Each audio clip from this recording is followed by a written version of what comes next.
So, here is another Hot Wheels brick shop set. But what does it offer compared to a Lego set? How big it will be? How much is it? And are there any metal parts in this too? Let's find out. My name is Zoltan, let's build. So guys, with this set, the third Hot Wheels set has arrived. And this set built in the different scale. Previously, there was the large 1:12 scale SL Mercedes, which by the way is still their only premium large and detailed model.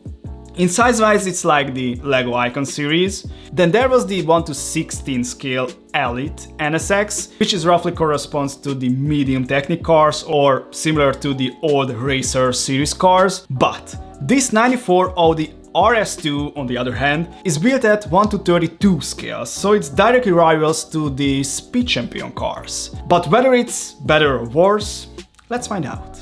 So the box is pretty much the same as the other Mattel brick shop sets, and it's a bit cheeky. Even the product line name is similar to the Legos. It's the Hot Wheels Speed series. This is a 253-piece set, and it also comes with a diecast car. And no, Mattel did not sponsor this video. I bought it for 20 bucks, while the Speed Champion set is about $26 or $28, so again, it's much cheaper than Lego. Flipping the box over, there's another surprise. It can also be rebuilt, or at least customized with stickers for a modified RS2. And check out the licenses. There's Audi, Toyo, Mattel, Sparco, and even K&N. And here's the size. This model will be 6.5 inches long and 2.5 inches high.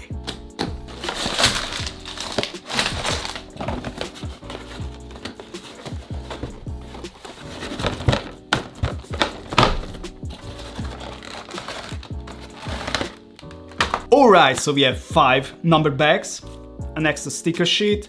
This is an optional, I think, like in every other set. We have this manual, which is 90 pages long, and surprisingly, this is a really small set, but they even add some information about this car, about the model, and of course we have some words from the designers also. And don't forget, we have this extra box with extra elements. So the tire is rubber, but the rim is a plastic one, and we have no metal wheel covers. So yeah, this is definitely a cheaper car, but we have one metal parts, this plate, this Hot Wheels plate. So yeah, we have only one metal part in this set. So guys, nothing else to do. I'm gonna start this build. So let's see the functions, let's see the details, and let's see the diecast car.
Well guys, there's finally a serious competitor to Lego, at least when it comes to car sets. But before we dive into the details, let's see the building experience. So the build starts, not surprisingly, with the chassis.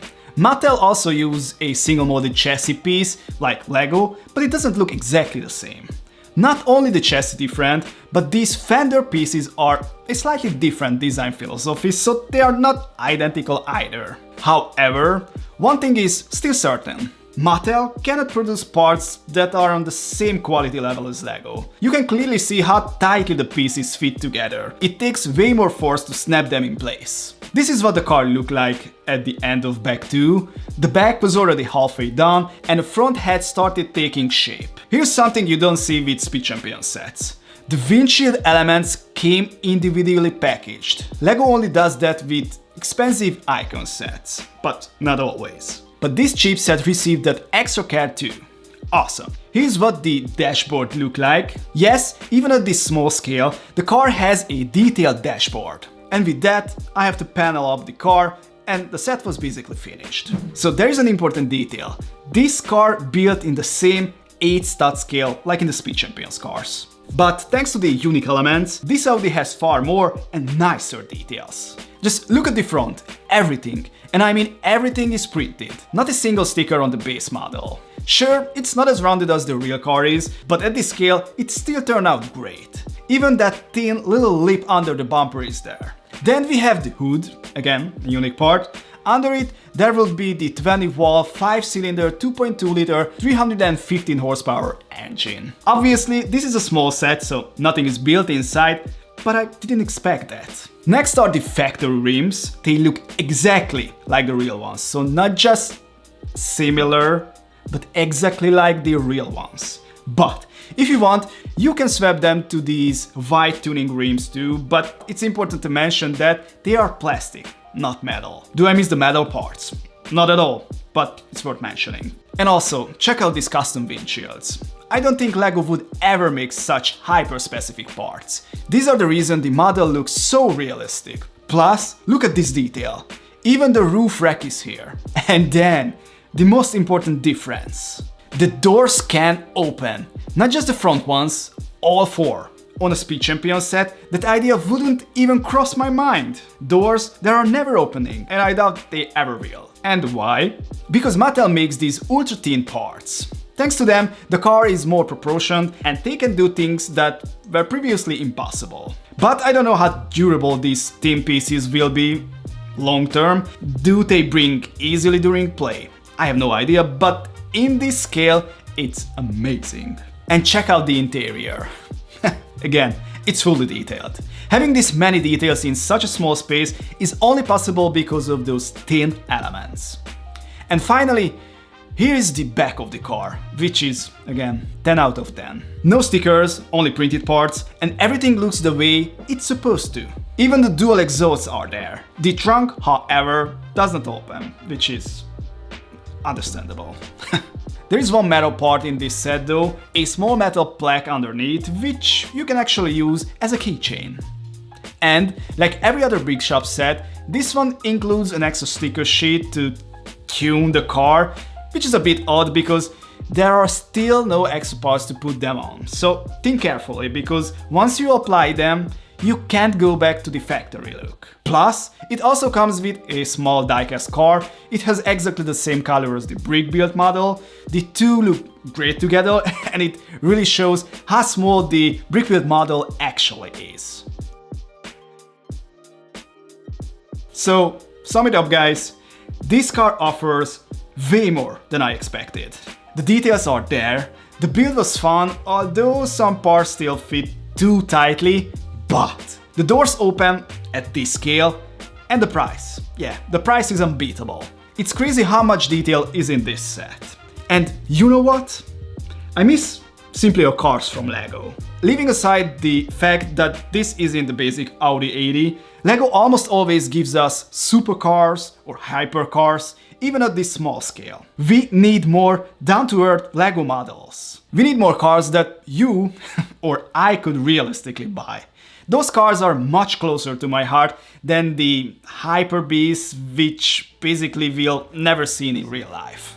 So guys, now is your turn. What do you think of this set? Let me know in the comments below, and if you like what you saw, please hit that like button and see you in the next one. Bye bye!